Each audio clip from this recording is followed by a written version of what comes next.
যত বেশি আল্লাহ সুবহানাহু ওয়া তাআলার শুকর আদায় করতে থাকব, তত আল্লাহর পক্ষ থেকে নিয়ামত বর্ষিত হতে থাকবে। একবার সুবহানাল্লাহ বলতে পেরেছি, সেজন্য হৃদয়ের গভীরে যদি আমার এই অনুভূতিটা আসে, জিহ্বাটা আল্লাহ দিয়েছেন, কথা বলার ক্ষমতা আল্লাহরই দান।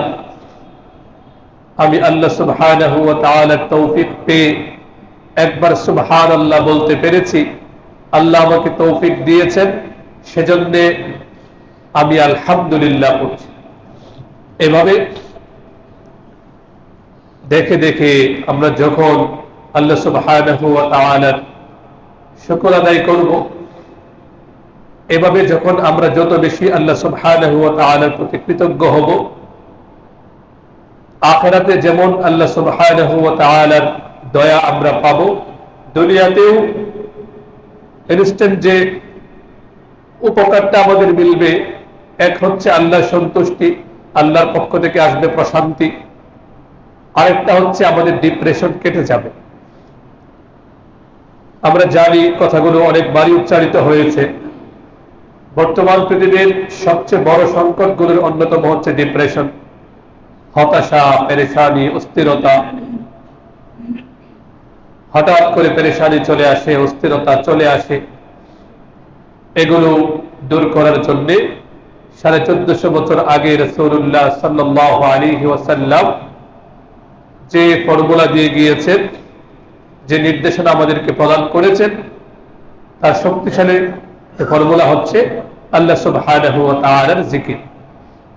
অস্থির লাগছে, কোনো কিছুতেই শান্তি পাচ্ছেন না, বাস আল্লাহ সুবহানাহু ওয়া তাআলার জিকির শুরু করে দিন। সুবহানাল্লাহ, আলহামদুলিল্লাহ, লা ইলাহা ইল্লাল্লাহ, আল্লাহু আকবার পড়তে থাকুন।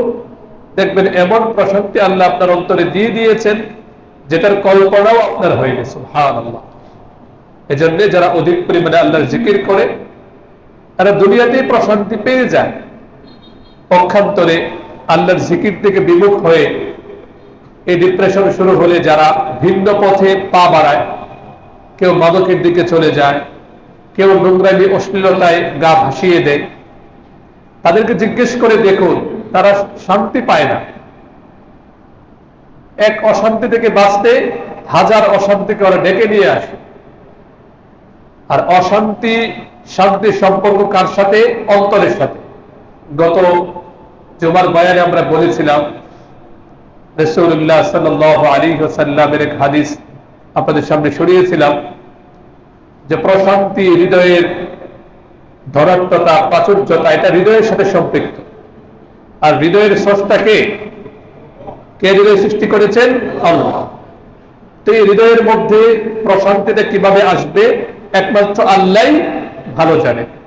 সে আল্লাহ সুবহানাহু ওয়া তাআলা 1450 বছর আগেই আমাদেরকে গাইড ফর ম্যানকাইন্ড, পুরো জগৎবাসীর জন্য যে পথ প্রদর্শক রূপে কোরআন নাযিল করেছেন, সেই কোরআনুল কারীমের 13 নম্বর সূরা সূরাতুর রাদের 28 নম্বর আয়াতে স্পষ্ট ভাষায় মানব জাতিকে আল্লাহ জানিয়ে দিয়েছেন, আলা আলা। এর মাধ্যমে, আলা শব্দের মাধ্যমে শ্রোতার অ্যাটেনশন, অডিয়েন্সের অ্যাটেনশনটা কামনা করা হয়, মনোযোগটা আকর্ষণ করা হয়। আলা, হে দুনিয়ার মানুষ, খেয়াল করো, শুনে নাও, ডিপ্রেশনে শেষ হয়ে যাচ্ছ, পারিবারিক সংকট, ব্যবসায়ী মন্দা, বিভিন্ন মামলায় জর্জরিত, কোথাও শান্তি পাচ্ছ না, শুনে নাও, শান্তি কিভাবে আসবে, মানসিক প্রশান্তি কিভাবে পাবে।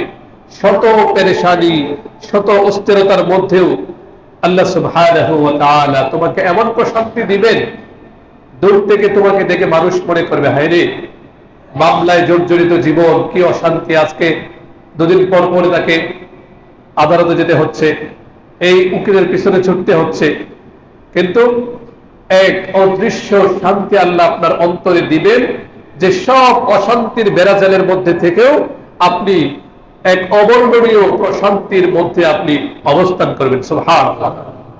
আল্লাহ বলেন, আলা বিযিকরিল্লাহি তাতমাইন্নুল কুলুব। গুনাহ থেকে মুক্ত হয়ে আল্লাহর জিকির করতে থাকো। আল্লাহর জিকিরের মাধ্যমে অন্তরগুলো প্রশান্তি লাভ করে।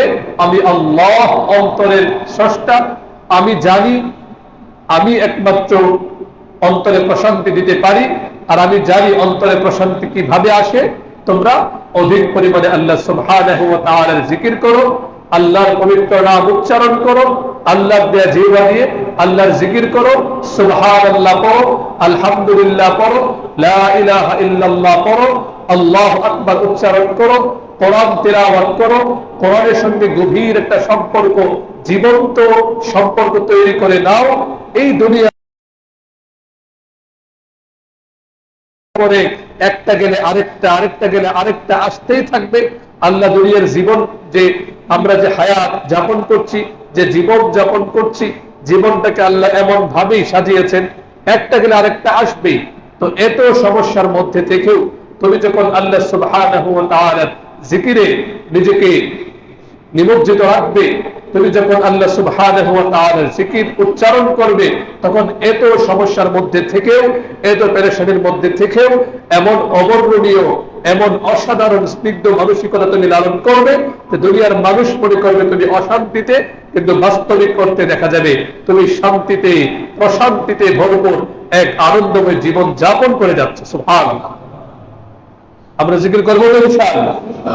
প্রতিদিন নির্ধারিত কিছু জিকির আমরা করবো ইনশাআল্লাহ। সকাল সন্ধ্যায় যে জিকিরগুলো রাসূলুল্লাহ সাল্লাল্লাহু আলাইহি ওয়াসাল্লাম করতেন, পাশাপাশি কোরআন তেলাওয়াত আমরা করছি। এছাড়া দোকানে বসে আছি, অফিসে বসে আছি, সুযোগ আছে সুন্দর হয়ে একটা তাসবিহ আমরা রাখতে পারি। অনেকে লজ্জা পান, লজ্জা পাওয়ার কি দরকার? একটা তাসবিহ সাথে রাখা যায় না ইনশাআল্লাহ। এই তাসবিহগুলোকে আরবিতে বলা হয় মুযাক্কিরা, রিমাইন্ডার। এগুলো স্মরণ করিয়ে দেয়। আমি আমার নিজের ক্ষেত্রেও খেয়াল করে দেখেছি, অনেক সময় হাঁটছি, কিছুক্ষণ জিকির করলাম, হঠাৎ করে ভুলে যায় বা অন্যমনস্ক হয়ে পড়ি। কিন্তু হাতে যখন মুযাক্কিরা বা তাসবিহটা থাকে, তখন তাসবিহ স্মরণ করিয়ে দেয় যে আল্লাহ জিকির করতে হবে, আল্লাহর স্মরণটা করে যেতে হবে।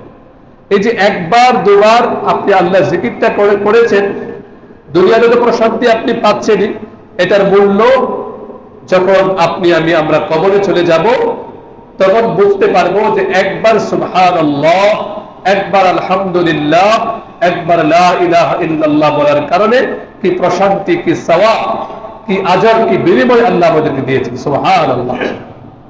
আল্লাহ আমাদের সকলকে অধিক পরিমাণে আল্লাহ জিকির করে, আল্লাহ জিকিরে সৌরভে সৌরভিত একটা জীবন যেন আমরা যাপন করতে পারি, আল্লাহ তৌফিক দান করুন, বলুন আমিন।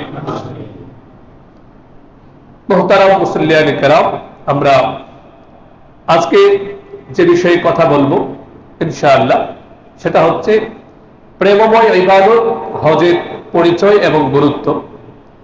হজ নিয়ে আমরা অল্প কিছু কথা ইনশাআল্লাহ আপনাদের সামনে উপস্থাপনের চেষ্টা করব এই জুমা এবং আগামী জুমা ইনশাআল্লাহ।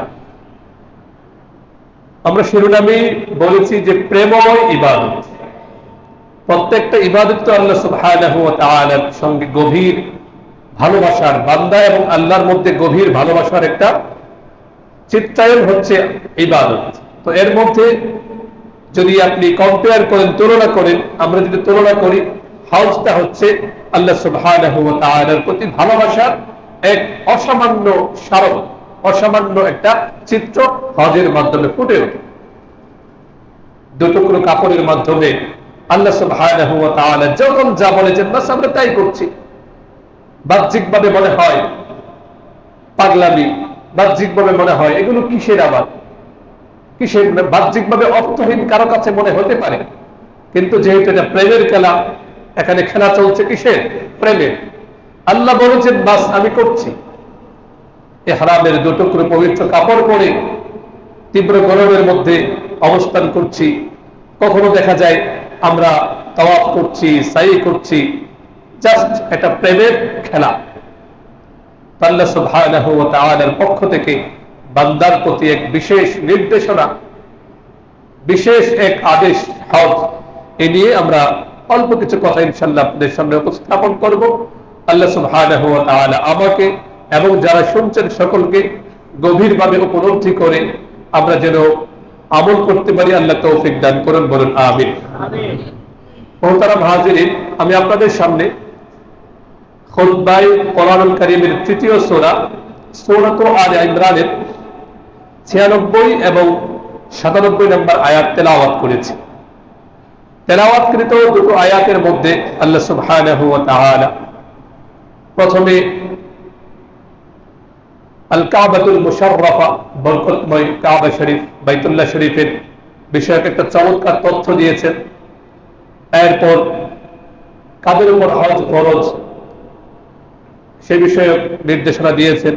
যারা হজ করবে না তাদের কি ভয়াবহ অবস্থা হবে, দুটো আয়াতের মধ্যে আল্লাহ সুবহানাহু ওয়া তাআলা মানব জাতিকে জানিয়ে দিয়েছে। আল্লাহ রাব্বুল আলামিন সূরাত আলে ইমরানের 96 নম্বর আয়াতে বলেন, ইন্না আউওয়ালা বাইতিন উদিআ লিন-নাস লাল্লাযী বিবাক্কাতা মুবারাকান ওয়া হুদাল লিল-আলামিন। দুনিয়ার মানুষ শুনে নাও, জেনে নাও, ইন্না আউওয়ালা বাইতিন উদিআ লিন-নাস, মানুষের ইবাদতের জন্য এই পৃথিবীতে সর্বপ্রথম যে ঘরটা নির্মাণ করা হয়েছে মানুষের ইবাদতের জন্য, আল্লাহ সুবহানাহু ওয়া তাআলার পক্ষ থেকে এই পৃথিবীতে, এই ভূমিতে যে ঘরটা নির্মাণ করা হয়েছে সেটা হচ্ছে আল্লাযী বিবাক্কাতা মুবারাকা, যে ঘরটা বাক্কা নামক জায়গায় আছে। বাক্কা কি জিনিস? রাইসুল মুফাসসিরিন আব্দুল্লাহ ইবনে আব্বাস রাদিয়াল্লাহু তাআলা আনহুমা বলেন, বাক্কা মানে হচ্ছে মক্কাতুল মুকাররমা। সুবহানাল্লাহ, মক্কাতুল মুকাররমার আরেকটা নাম হচ্ছে বাক্কা। মানুষের ইবাদতের জন্য আল্লাহ সুবহানাহু ওয়া তাআলা পৃথিবীতে সর্বপ্রথম যে ঘরটি নির্মাণ করেছে সে ঘরটি কোথায়? মক্কাতুল মুকাররমায়। আল্লাহ সুবহানাহু ওয়া তাআলা বলেন যে ঘরের বৈশিষ্ট্য হচ্ছে মুবারক, আদ্যপান্ত বরকতে ভরপুর একটি ঘর হচ্ছে আল কাবাতুল মুশাররাফা বা বাইতুল্লাহ শরীফ। সুবহানাল্লাহ, বরকতে ভরপুর। এখানে আল্লাহ সুবহানাহু ওয়া তাআলা এত রহমত নাযিল করেন, যারা গিয়েছেন তারা জানেন এত প্রশান্তি আল্লাহর ঘরটা দেখার মধ্যে, এত শান্তি আল্লাহ সুবহানাহু ওয়া তাআলা সেখানে লিখে রেখেছেন, সেখানে নির্ধারণ করেছেন যে একবার দেখলে আশ মেটে না, বারবার দেখতে মন চায়। এমন কোন আল্লাহর বান্দা আপনি পাবেন না যে আল্লাহর ঘর দেখেছে, দেখার পরে তার তৃপ্তি মিটে গিয়েছে, এমন আপনি কাউকে পাবেন না। এর কারণ হচ্ছে মুবারক, বরকত। আল্লাহ সুবহানাহু ওয়া তাআলার তৌফিকে আমি যখন সর্বপ্রথম বাইতুল্লাহ শরীফের দিকে নজর করেছিলাম, আল্লাহ যখন আমাকে দেখার তৌফিক দিলেন, আমার অনুভূতিতে আমি আমার ডায়েরিতে লিখে রেখেছি। সেখানে খুব সংক্ষেপে লিখেছিলাম যে কালো জিনিস, কালো গিলাফ এত দৃষ্টিনন্দন হতে পারে, এত অসাধারণ, এত নয়নাভিরাম, এত স্নিগ্ধ সজীব হতে পারে যে অনন্তকাল দেখলেও যার আশ মিটে না। তো এমন কালো জিনিস, কালো গিলাফ কালো হওয়ার পরেও এত দৃষ্টিনন্দন হতে পারে যে আল্লাহর ঘরের কালো গিলাফ না দেখলে সেটা কখনো বুঝে আসতো না। সুবহানাল্লাহ, যারা গিয়েছেন সবার অনুভূতি এমন। এর কারণ হচ্ছে এই কাবাতুল মুশাররাফা, আল কাবাতুল মুহাররামা, বরকতময় এই যে কাবা, এটা হচ্ছে আল্লাহ সুবহানাহু ওয়া তাআলার ভাষায় মুবারক, বরকতে পরিপূর্ণ। একজন মানুষ অসহায়, গরিব, মিসকিন, দিনদার, মুমিন, তাকে জিজ্ঞেস করে দেখুন, সে বলবে, যদি বলা হয় যে আপনার জীবনে একটা আশা বলুন যে আশাটাকে পূরণ করে দেওয়া হবে, তার ভিতরে যদি ঈমানের নূর থাকে, সে যদি মুসলমান হয়, তাহলে অবশ্যই সে বলবে জীবনের একটা আশা যাতে আল্লাহ সুবহানাহু ওয়া তাআলার ঘরটা আমি দেখব। সুবহানাল্লাহ, অনেককে আমি ব্যক্তিগতভাবে জিজ্ঞেস করেছি, গরিব মানুষ রিকশা চালাচ্ছেন বা ক্ষেত মজুর, তিনি খেতে কাজ করেন, দিন মজুর, জিজ্ঞেস করেছি তার একই কথা যে আল্লাহর ঘরটা একবার দেখতে চাই। এটা হচ্ছে আল্লাযী বিবাক্কাতা মুবারাক, বরকতময় ঘর। এরপর আল্লাহ সুবহানাহু ওয়া তাআলা বলেন ওয়া হুদাল লিল আলামিন, জগৎবাসীর জন্য এটা হিদায়াতের কারণ। সুবহানাল্লাহ, আমরা জানি অনেক মানুষ আল্লাহর ঘর দেখার পরে সেখানে তারা এমন হেদায়েত প্রাপ্ত হয় আল্লাহ সুবহানাহু ওয়া তাআলার ঘর তার জন্য হিদায়াতের উসিলা হয়ে যায়, যার ফলে তার জীবনটা একেবারে পরিবর্তন হয়ে সুন্দর আলোকিত জীবন বোধে সে উদ্দীপ্ত হয়ে আল্লাহর হুকুম অনুযায়ী সে জীবন পরিচালনা করে। সুবহানাল্লাহ। এরপরের অংশে আল্লাহ সুবহানাহু ওয়া তাআলা বলেন, ফীহি আয়াতুম বাইয়িনাত। বাইতুল্লাহ শরীফে আল্লাহ সুবহানাহু ওয়া তাআলা সুস্পষ্ট প্রমাণ রেখেছেন, আল্লাহর কুদরতের প্রমাণ সেখানে রেখেছেন। মাকাম ইব্রাহিম, সেখানে মাকাম ইব্রাহিম রয়েছে। মাকাম ইব্রাহিম মানে কি? মুফাসসিরিনে কেরামের একাধিক ব্যাখ্যা রয়েছে। কারো ব্যাখ্যা হচ্ছে মাকাম ইব্রাহিম হচ্ছে পাথরটার নাম, যেখানে দাঁড়িয়ে হযরত ইব্রাহিম আলাইহিস সালাম কাবা পুনর্নির্মাণ করেছিলেন। আর কারো কারো মতে পুরো যে আঙ্গিনাটা মাকাবটা পুরোটাই হচ্ছে মাকাম ইব্রাহিম। সংক্ষেপে বলছে আল্লাহ রাব্বুল আলামিন বলেন, ওয়া মান দাখালাহু কানা আমিনা। এই মসজিদুল হারামে কাবা শরীফের মাকাবে যে প্রবেশ করবে, আল্লাহ সুবহানাহু ওয়া তাআলা বলেন কানা আমিনা, সে একেবারে নিরাপদ, সে একেবারে প্রশান্ত হয়ে গেল। সুবহানাল্লাহ। এরপর আল্লাহ রাব্বুল আলামিন বলেন, ওয়ালিল্লাহি আলান নাসি হিজ্জুল বাইত মান ইসতাতা ইলাইহি সাবিলা। মানুষের মধ্যে যারা সেখানে অর্থাৎ আল্লাহর ঘরে বাইতুল্লাহ শরীফে যাওয়ার সক্ষমতা রাখে, সামর্থ্য রাখে, তাদের উপর আল্লাহর জন্য এই ঘরের হজ করাটা আবশ্যক এবং অপরিহার্য। সুবহানাল্লাহ। যাদের সামর্থ্য আছে আল্লাহ সুবহানাহু ওয়া তাআলার পক্ষ থেকে এই ঘরের হজ করাটা ফরজ। সুবহানাল্লাহ। তো এখন হজ ফরজ হলো, হজ ফরজ হওয়ার পরে যে ব্যক্তি হজটা করলো না, আল্লাহ সুবহানাহু ওয়া তাআলা বলেন, ওয়া মান কাফার ফাইন্নাল্লাহা গানিয়্যুন আনিল আলামিন। হজ ফরজ হওয়ার পরেও যে হজ করলো না, এটা এক ধরনের অকৃতজ্ঞতা হলো, কুফরিমূলক আচরণ হলো। আর আল্লাহ সুবহানাহু ওয়া তাআলার আদেশ থেকে যে মুখটা ফিরিয়ে রাখে, আল্লাহর হুকুম যে পালন করে না, আল্লাহ বলেন এতে আল্লাহর কোনো ক্ষতি নেই। কারণ দুনিয়ার মানুষ যদি আল্লাহর ইবাদত না করে, আল্লাহ সুবহানাহু ওয়া তাআলার হুকুম পালন না করে, এতে আল্লাহর কোনো কিছু যায় আসে না। কারণ আল্লাহ সুবহানাহু ওয়া তাআলা এই পৃথিবী, এই জগৎবাসী থেকে সম্পূর্ণ বেনিয়াজ, সম্পূর্ণ অমুখাপেক্ষী। সুবহানাল্লাহ। তো এখানে এই সূরা আলে ইমরানের ৯৭ নম্বর আয়াতে আল্লাহ সুবহানাহু ওয়া তাআলা স্পষ্ট বলেছেন, ওয়ালিল্লাহি আলান নাসি হিজ্জুল বাইত।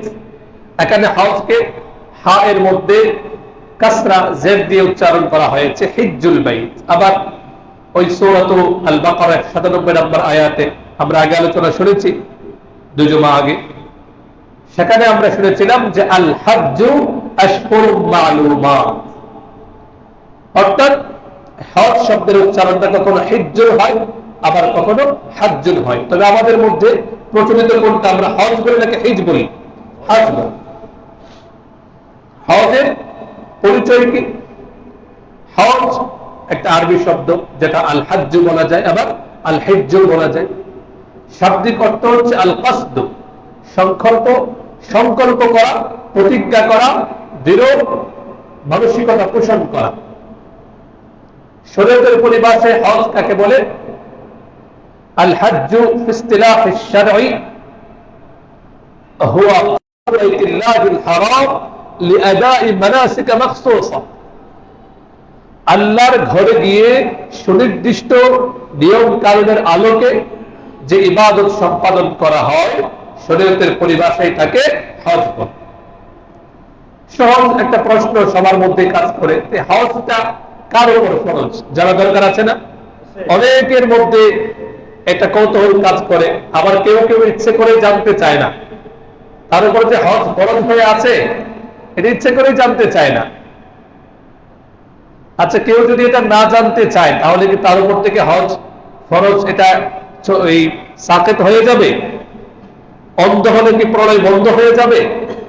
সে জানলো না, কিয়ামতের দিন যদি সে বলে যে আল্লাহ, আমি অনেক ব্যস্ত ছিলাম, অনেক পেরেশান ছিলাম, ব্যস্ত ছিলাম, আমার উপর হজ ফরজ কিনা এটা আমি জানতাম না, এই কথা বলে কি সে পার পাবে?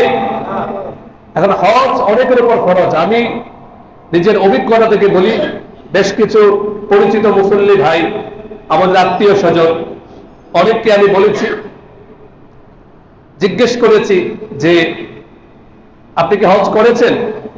বাহ্যিকভাবে তো মনে হচ্ছিল ধনী মানুষ, তো জিজ্ঞেস করলাম যে আপনি কি হজ করেছেন? সে বলল যে না, হজ তো করিনি। কেন? আমার উপর হজ ফরজ না। জিজ্ঞেস করলাম আপনি কি কোনো আলেমের কাছে গিয়ে জিজ্ঞেস করেছেন আপনার কি কি সম্পদ বা আপনার যে অবস্থান, এতে করে আপনার উপর হজ ফরজ হয় কিনা? আপনি কি কাউকে জিজ্ঞেস করেছেন? না, আমি তো কাউকে জিজ্ঞেস করি না, আমি তো গরিব মানুষ।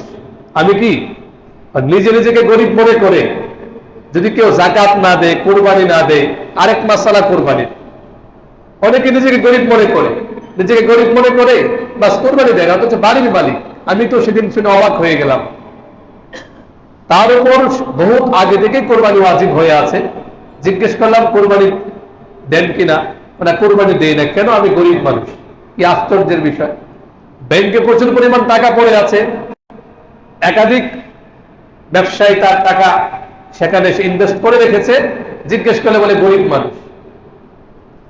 ভাগ্যিস আল্লাহর এই বান্দা যদি ওই আয়াত দিয়ে আবার দলিল দিয়ে ফেলতো আল্লাহুল গনিয়্যু ওয়া আনতুমুল ফুকারা, তো আরেক বিপদে পড়তাম। যাক, ওই কোরআন মাজিদের এই আয়াত হয়তো সে জানে না, যে আল্লাহ কোরআন মাজিদে বলেছেন আল্লাহুল গনিয়্যু ওয়া আনতুমুল ফুকারা, যে আল্লাহ হচ্ছে ধনী আর তোমরা হচ্ছে সব গরিব। বাস, তাহলে তো আর কারো যাকাত দেওয়ার দরকার নেই, হজ করার দরকার নেই। নাউযুবিল্লাহ। এই কথা এই জন্য বললাম, অনেকের উপর হজ ফরজ হয়ে থাকে, কোরবানি ফরজ হয়ে থাকে, এরপরে যাকাত ফরজ হয়ে থাকে, কিন্তু কেন জানি একটা গাফলতি, একটা এমন একটা ভাব থাকে, শৈথিল্য ভাব, যেটা নিয়ে কোনো ভাবেন না, চিন্তাও করেন না। অথচ কোরআন এবং সুন্নাহয় যারা হজ করে না, হজ ফরজ হওয়ার পরে কি ভয়াবহ সতর্কবাণী এসেছে, ধমকি বাণী এসেছে। একটু ভয়, আখিরাতের চিন্তা যদি কারো মধ্যে থাকে, আর তার সামনে হজ ফরজ হওয়ার হাদিসগুলো, আয়াতগুলো সে একটু চিন্তা করে, তারপরে যে কেঁপে উঠবে। এজন্য খুব সাবধান। অল্প সময়ে বলছি, প্রয়োজনে পরবর্তীতে আপনারা উলামায়ে কেরামের কাছে গিয়ে আপনাদের কি কি সম্পদ আছে, আপনাদের কোন অবস্থান, হজ ফরজ হলে হজটা করে ফেলতে হবে, নয়তো কিয়ামতের দিন ভয়াবহ অবস্থা হবে। তো হজ কাদের উপর ফরজ? সংক্ষেপে বললে, হজের যে মৌসুম, আমরা তো বলেছিলাম আল হাজ্জু আশহুরুম মালুমাত, এই আয়াতের তাফসীরে শাওয়াল, জিলকদ, জিলহজ, এটা হজের মৌসুম। মূল কাজ তো হচ্ছে জিলহজের প্রথম দশকে। তো মূল কথা, হজের মৌসুমে সুস্থ, প্রাপ্তবয়স্ক, স্বাধীন এমন কারো কাছে, খেয়াল করো, হজের মৌসুমে সুস্থ, প্রাপ্তবয়স্ক, স্বাধীন এমন কারো কাছে প্রয়োজনাতিরিক্ত এই পরিমাণ সম্পত্তি থাকা, যার মাধ্যমে যানবাহনে করে, যখন যে যানবাহন, প্রাচীনকালে তো বিমান ছিল না, প্রাচীনকালে যে যানবাহন ছিল, যখন যে অবস্থায় একজন মুমিন থাকে, সে অবস্থায় যানবাহনে করে সে মক্কাতুল মুকাররমায় আসা যাওয়া করতে পারে, এই পরিমাণ সম্পদটা আছে।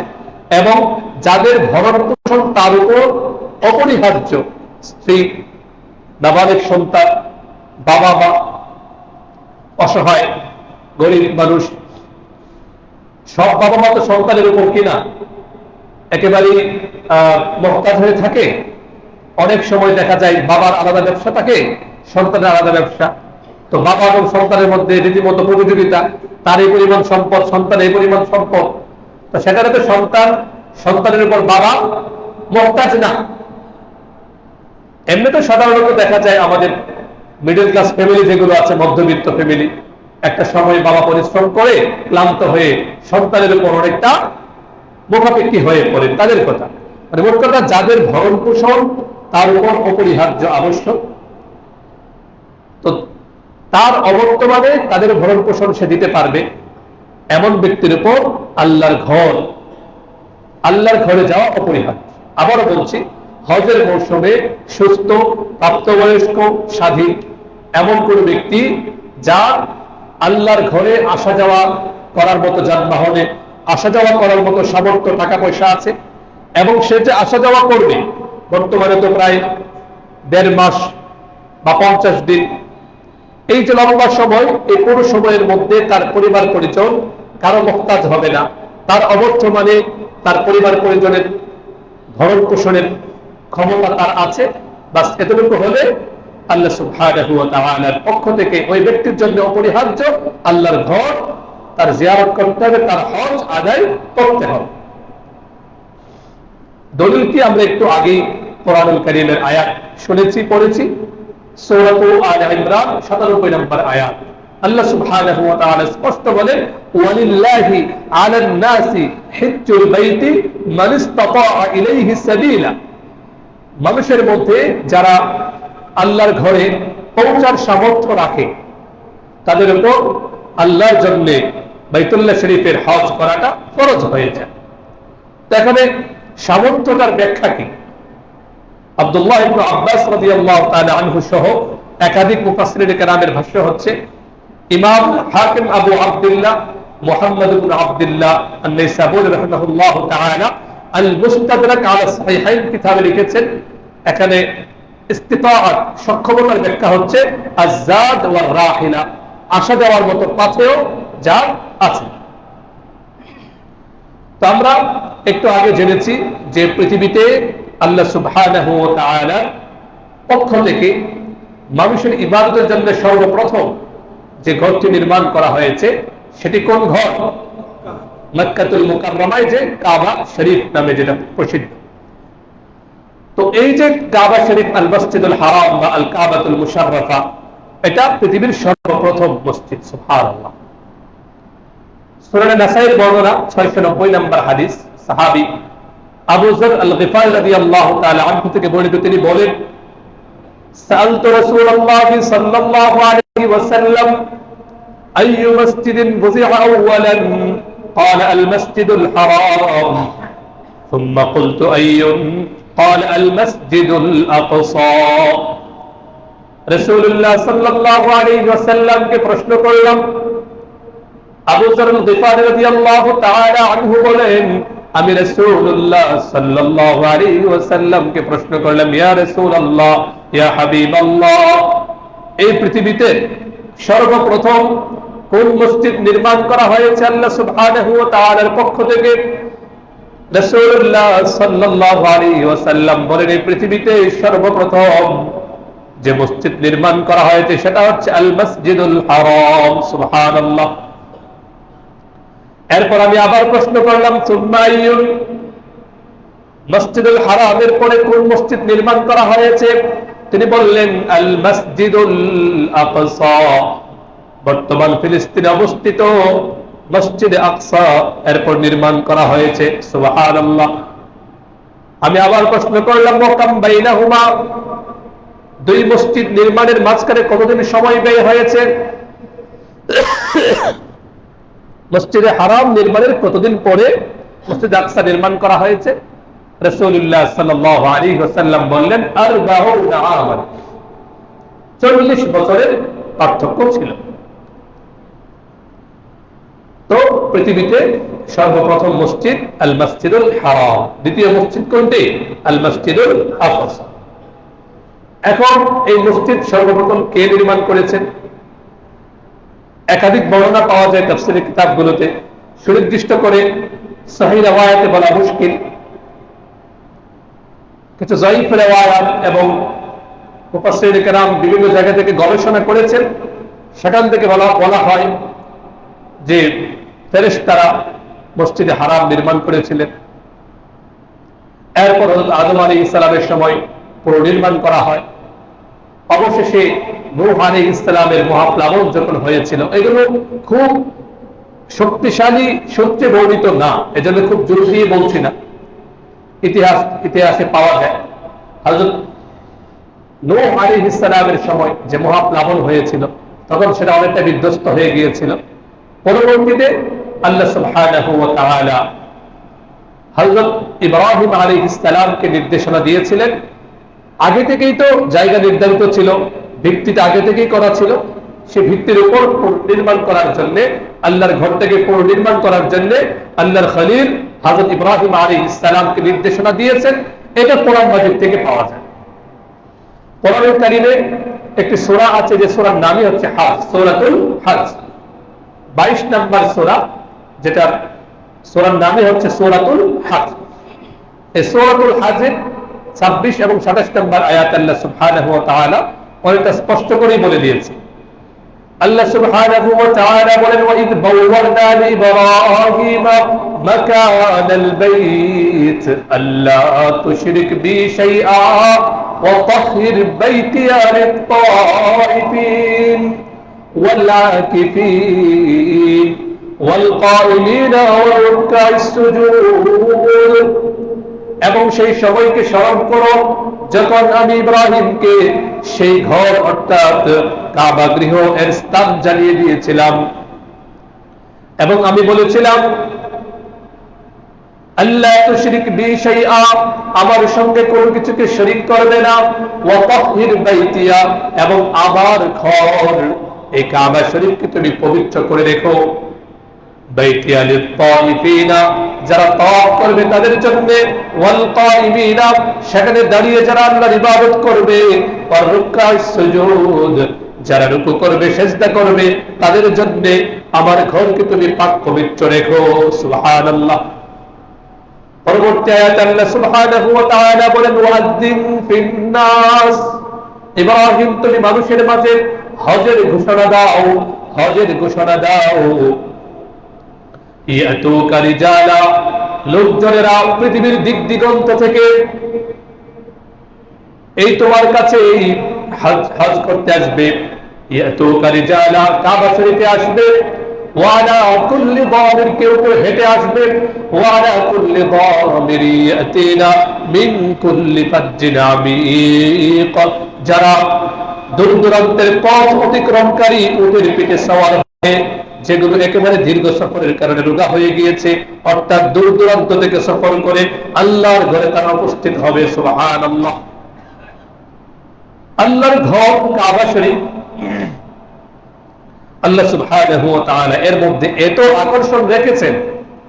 আমরা যদি ইতিহাস পড়ি, তারিখুল হারামাইন শরীফাইন, আখবার মক্কা, এই জাতীয় কিতাব দেখলে অবাক হতে হয়। সেই প্রাচীনকাল থেকে আল্লাহর প্রিয় বান্দারা এই আল্লাহর ঘর মসজিদুল হারামের প্রতি, কাবা শরীফের প্রতি এত আগ্রহী ছিলেন, এত বেশি তাদের মনটা পাগল করা থাকতো, যেটা ভাষায় প্রকাশ করার মতো না। আর কেলেই বা হবে না।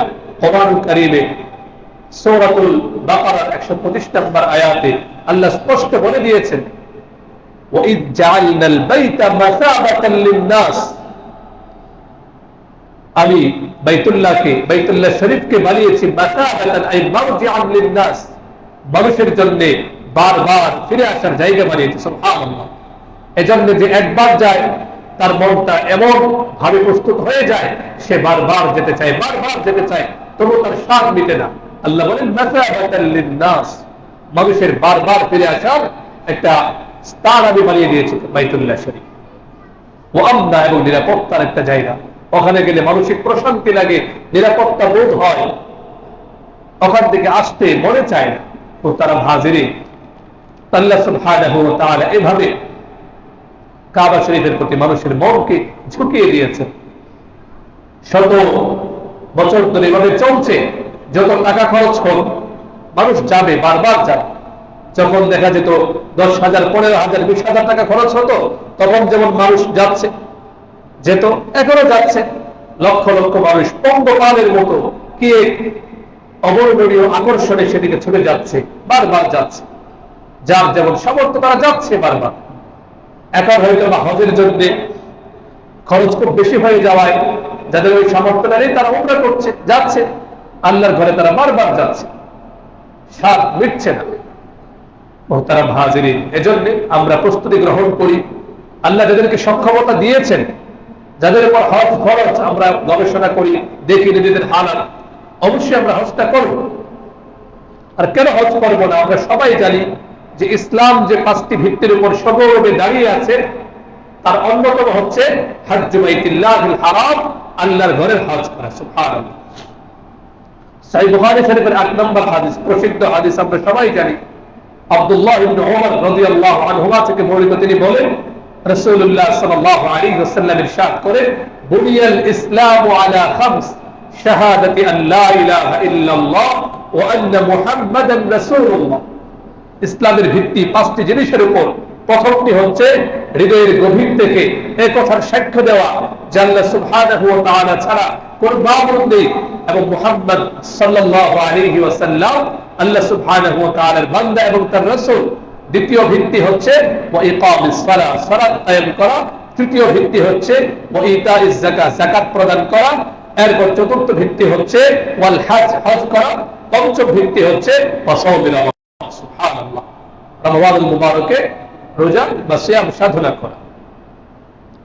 এখন প্রশ্ন হচ্ছে, রমজানুল মুবারকে আমরা রোজা রাখি, বছরে প্রত্যেক বছরে একবার করে আসে, আর নামাজ তো আলহামদুলিল্লাহ আমরা 5 ওয়াক্ত পড়ছি, যাকাত বছরে একবার দিচ্ছি, মানে হজটা জীবনে কতবার করতে হবে?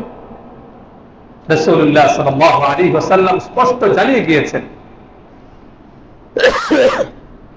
সহিহ মুসলিম শরীফের বর্ণনা, হাদিস নাম্বার 3148, হযরত আবু হুরায়রা রাদিয়াল্লাহু তাআলা আনহু বলেন, রাসূলুল্লাহ সাল্লাল্লাহু আলাইহি ওয়াসাল্লাম একদিন আমাদেরকে নিয়ে বক্তৃতা করছিলেন। খাতাবানা রাসূলুল্লাহ সাল্লাল্লাহু আলাইহি ওয়াসাল্লাম ফাকাল, একদিন রাসূলুল্লাহ সাল্লাল্লাহু আলাইহি ওয়াসাল্লাম আমাদের উদ্দেশ্যে বক্তৃতাকালে তিনি বলেন, আইয়ুহান নাস, হে লোকেরা, ক্বাদ ফারাদাল্লাহু আলাইকুমুল হজ্জ ফাহুজ্জু,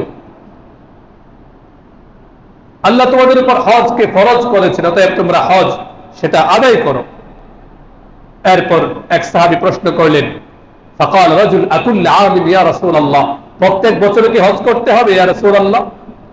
রাসূলুল্লাহ সাল্লাল্লাহু আলাইহি ওয়াসাল্লাম ফাসাকাতা, তিনি চুপ রইলেন, হাত্তা ক্বালাহা সালাসান, ওই সাহাবী বারবার উপর্যুপরি কৌতূহল প্রকাশ করেই যাচ্ছিলেন, বারবার প্রশ্ন করছিলেন।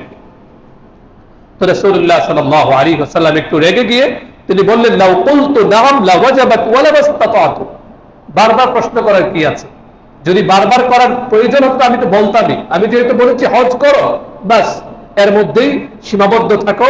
তুমি যে আমাকে বারবার প্রশ্ন করছো যে প্রশ্নকে হজকে আমরা বারবার করব, যদি বলে ফেলতাম যে বারবার করতে, তোমাদেরকে বারবারই হজ করতে হতো। যখন যেভাবে যেটা বলি বাস সেটার উপর আমল করি। অন্য হাদিসে সেটা আরো পরিষ্কার হয়েছে। মুসনাদুল ইমাম আহমদ ইবনে হাম্বলের বর্ণনা, 1204 নম্বর হাদিস, আব্দুল্লাহ ইবনে আব্বাস রাদিয়াল্লাহু আনহুমা বলে, রাসূলুল্লাহ সাল্লাল্লাহু আলাইহি ওয়াসাল্লাম ইরশাদ করেন, আল হজ্জু মাররাতান ফামান যাদা ফাহুয়া তাতাব্বু, ফরজ হজ জীবনে একবার, বাকি যে হজগুলো সে করবে সেটা হবে তার জন্য নফল হজ। সুবহানাল্লাহ। এখন প্রশ্ন হচ্ছে, ফরজ হজ আদায় যদি কেউ না করে, এই যে গাফেল হয়ে রইল, তার উপর হজ ফরজ হয়েছে কিনা, নিজেকে গরিব মিসকিন মনে করে চুপচাপ বসে রইল, হজ সে আদায় করলো না, ভাবলো না, এমন অবস্থায় সে যদি মারা যায় কি ভয়াবহ অবস্থা হবে। শাহাবুল ঈমানের বর্ণনা, ইমাম বাইহাকী রাহিমাহুল্লাহ হাদিসটি এনেছেন, শাহাবুল ঈমানের 3978 নম্বর হাদিস, হযরত আলী ইবনে আবি তালিব রাদিয়াল্লাহু আনহু থেকে বর্ণিত। খেয়াল করে শুনুন, রাসূলুল্লাহ সাল্লাল্লাহু আলাইহি ওয়াসাল্লাম বলেন, মান মালাকা যাদান ওয়া রাহিলাতান ইয়াবলুগু বিহি ইলা বাইতিল্লাহিল হারাম, মোট কথা আল্লাহর ঘরে যাওয়ার মতো সামর্থ্য যার আছে, ফালাম ইয়াহুজ্জা, এরপরও সে হজ করল না, ফালা আলাইহি আন ইয়ামুতা ইহুদিয়ান আও নাসরানিয়ান, নবীজি বলেন আল্লাহর কোনো পরোয়া নেই, আমার কোনো পরোয়া নেই, সে ইহুদি হয়ে মারা গেল নাকি খ্রিস্টান হয়ে মারা গেল, বিধর্মী হয়ে মারা গেল, সেদিকে আল্লাহর কোনো ভ্রুক্ষেপ নেই। বলুন নাউযুবিল্লাহ, ভয়াবহ অবস্থা। অনুরূপভাবে ইবনে কাসির রাহিমাহুল্লাহ তার তাফসীরে আরেকটি হাদিস এনেছেন, একই রকম একই ভাষ্য, ওমর ইবনুল খাত্তাব রাদিয়াল্লাহু আনহু থেকে সহিহ সনদে বর্ণিত, তিনি বলেন, মান আতাকাল হজ্জ ওয়া লাম ইয়াহুজ্জা, হজের সামর্থ্য রাখে অথচ হজ করল না, ফামাতা, এর মধ্যে এভাবে সে মারা গেল, ফাসাওয়াউন আলাইহি আন্নাহু মাতা ইয়াহুদিয়ান আও নাসরানিয়ান, সে খ্রিস্টান হয়ে মারা গেল বা বিধর্মী হয়ে মারা গেল, ইহুদি হয়ে মারা গেল, এর কোনো এদিকে কোনো ভ্রুক্ষেপে নেই। বলুন নাউযুবিল্লাহ। এজন্য ভাইয়েরা আমার, সতর্ক হয়ে যাই, হজ ফরজ হয়ে আছে অথচ হজ করছি না, এমন যেন না হয়। এখন প্রশ্ন হচ্ছে, হজ ফরজ হওয়ার পরে দেরি করা যাবে কিনা? মাসআলাগতভাবে দেরি করার সুযোগ আছে, কিন্তু রাসূলুল্লাহ সাল্লাল্লাহু আলাইহি ওয়াসাল্লাম বারবার সতর্ক করেছেন যে সাবধান সাবধান, ফরজ হজ আদায়ে দেরি করো না। কারণ জানা তো নেই হজ ফরজ হয়ে আছে আর আমি আদায় করলাম না, এর মধ্যে যদি মৃত্যু চলে আসে আল্লাহর কাছে জবাবদিহি করতে হবে কিনা? জবাবদিহি করতে হবে।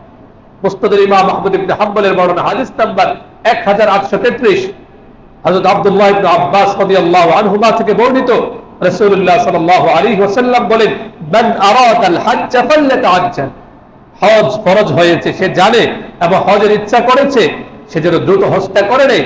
ফাইন্নাহু ক্বাদ ইয়ামরাদুল মারিজ, অনেক সময় অনেক অসুস্থ সুস্থ মানুষটির হঠাৎ অসুস্থ হয়ে পড়লো, ওয়া তাদিল্লু দাল্লাহ, হতে পারে কোন বিষয় তার হারিয়ে যাবে, সম্পদ কমে যাবে, ওয়া তা'রিদুল হাজা, প্রয়োজন চলে আসতে পারে।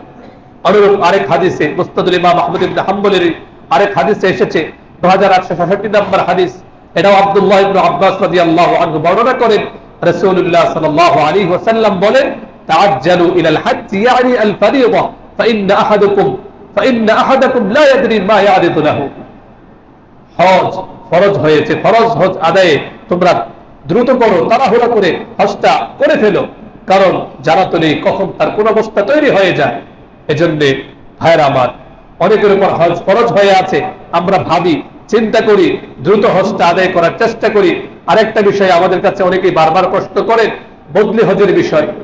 অনেককে আল্লাহ সুবহানাহু ওয়া তাআলা সামর্থ্য দিয়েছেন, মা বাবার উপর হজ ফরজ ছিল, যে কোনো কারণে অসুস্থতা হোক বা যে কোনো বার্ধক্যের কারণে হজ তারা করতে পারেননি, এটা আপনি সন্তান হিসেবে আপনার উপর নৈতিক দায়িত্ব ওই মা বাবার পক্ষ থেকে বদলি হজটা নিজে করা বা করানো, এতে করে সওয়াবটা তারা পেয়ে যাবেন। আমরা এই বিষয়ে যত্নশীল হই যে মা বাবা এত কষ্ট করে আপনাকে আমাকে বড় করলেন, সে মা বাবার জন্য এতটুকু আমরা করার চেষ্টা করি। আল্লাহ সুবহানাহু ওয়া তাআলা আমাদের প্রত্যেক ভাইকে হজের গুরুত্ব অনুধাবন করে যাদের উপর হজ ফরজ, আল্লাহ সুবহানাহু ওয়া তাআলা যেন খুব দ্রুত তাদেরকে ফরজ হজ আদায় করার তৌফিক দান করেন, এবং ফরজ হজ আদায়ের মাধ্যমে আল্লাহ সুবহানাহু ওয়া তাআলা কি কি পুরস্কার আল্লাহ দান করবেন, আল্লাহ চাহে তো আগামী সপ্তাহে ইনশাআল্লাহ হজের পুরস্কার নিয়ে আমরা কিছু কথা বলবো। আল্লাহ সুবহানাহু ওয়া তাআলা আমাদেরকে তৌফিক দান করুন। আমিন। ওয়া আখিরু দাওয়ানা আলহামদুলিল্লাহি রাব্বিল আলামিন।